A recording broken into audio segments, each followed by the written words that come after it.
সিজদায় মাথা রেখে একটি দোয়া পড়ুন, সম্পদের অভাব হবে না। আল্লাহ পাক রব্বুল আলামিন আপনাকে সম্পদের মালিক বানিয়ে দিবেন। এটা আমার কথা নয়, রাসূল সাল্লাল্লাহু আলাইহি সাল্লাম এটা আমাদেরকে শিক্ষা দিয়েছেন।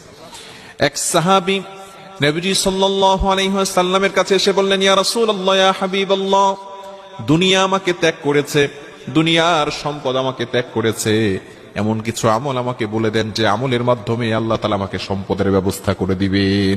নবীজি সাল্লাল্লাহু আলাইহি সাল্লাম বললেন, ও আমার সাহাবী, তুমি কি জানো না, সিজদায় গিয়ে যদি তুমি একটি আয়াত অথবা একটি বাক্য পড়তে পারো, তাহলে আল্লাহ পাক রব্বুল আলামিন তোমাকে সম্পদের মালিক বানিয়ে দিবেন।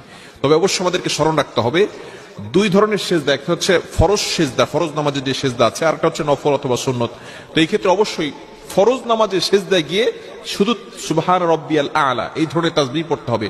অন্য কোনো দোয়া অথবা বাংলা দোয়া অথবা কোরআনের কোনো আয়াত পড়া ঠিক হবে না। তবে নফল নামাজ, আপনি যখনই নফল নামাজ করবেন তখনই সিজদায় গিয়ে এই